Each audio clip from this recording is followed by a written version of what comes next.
Now we're going to talk a little bit about the fundamental building block of Western music. It's called a half step. In Western music, we have 12 half steps. Now, conveniently enough, the half steps correspond to the frets on our guitar. If we were to play an open E string, a low string, our sixth string, and we were to count 12 frets or 12 half steps, we wind up 12 half steps higher on another E. So we have 12 half steps, and then above that in a different octave, we have another 12, and it keeps going until we can no longer hear it. I think dogs can hear it. Conversely, below those are another 12 and another 12, and it keeps going on till we can no longer hear it. Conveniently enough, those 12 steps, as I mentioned, correspond to all 12 frets of the fretboard. Now, we've given those 12 steps letter names from our alphabet, along with some other symbols. Now, we're going to take a look now at what we call the half-step wheel, and we're going to actually take a look at how those fit in the grand scheme of some of the music that we're going to make. We're going to talk about half steps, and we're going to talk about whole steps. Now, we're going to go straight to our little half-step wheel. Don't let this confuse you. It looks a lot more complicated than it really is.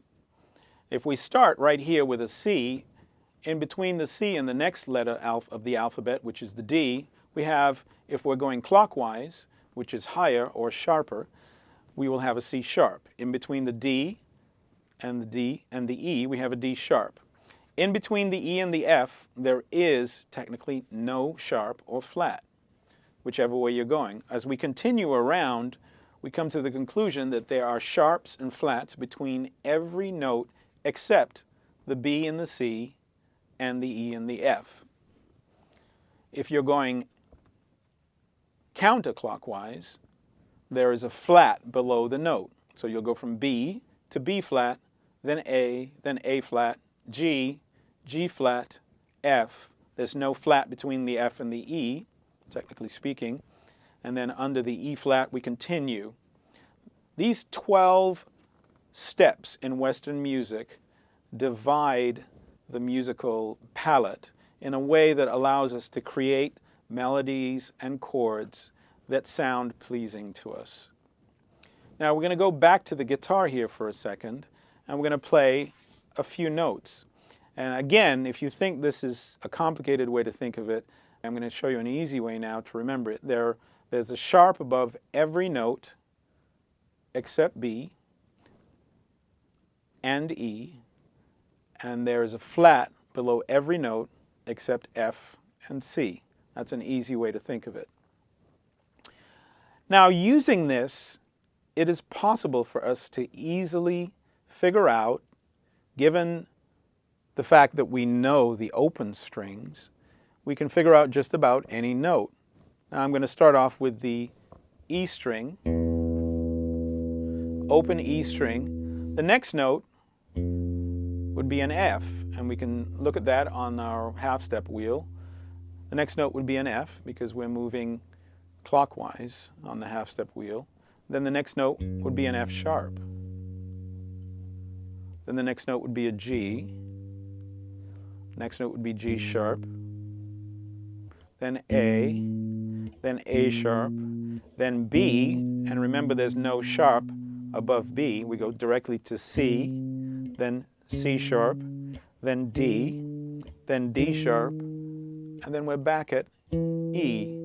Now, and if we listen to the open E string and we listen to the E at the 12th fret, we can see they almost sound the same.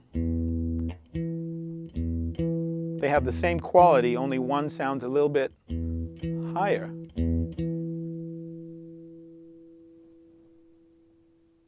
If we do that again, let's go from the open E string. We go to the F sharp, to the G sharp, and then we get here to the A.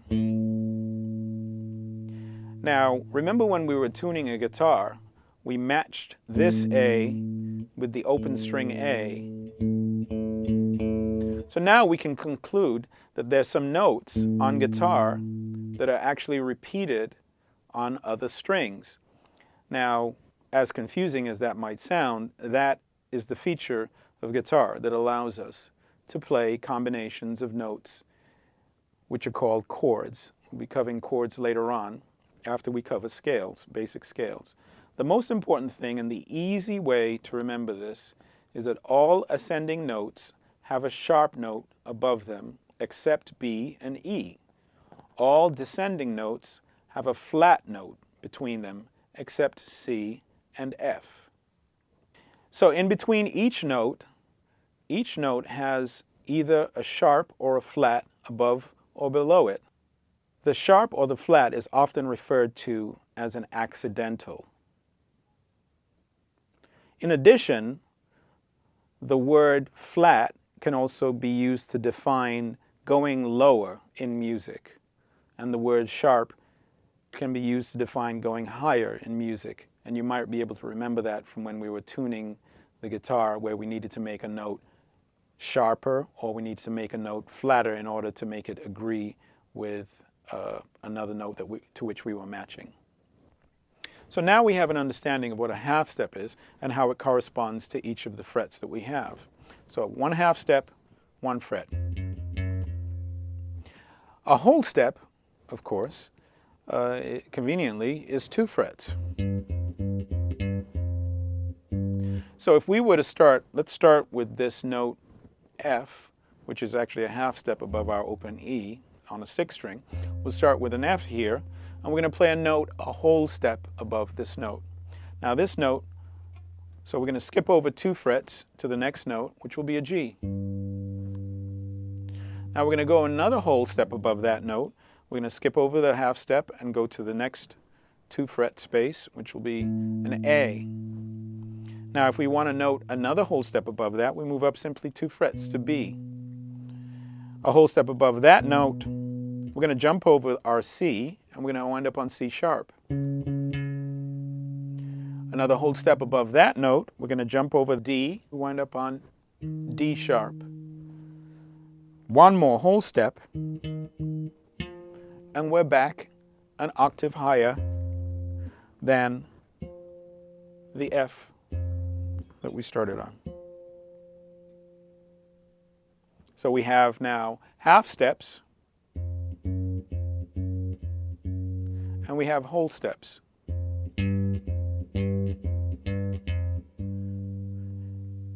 Now you can hear how that's beginning to sound a little bit like a melody. It's a combination of half steps and whole steps that make some of the scales that we're going to be covering later on in this course.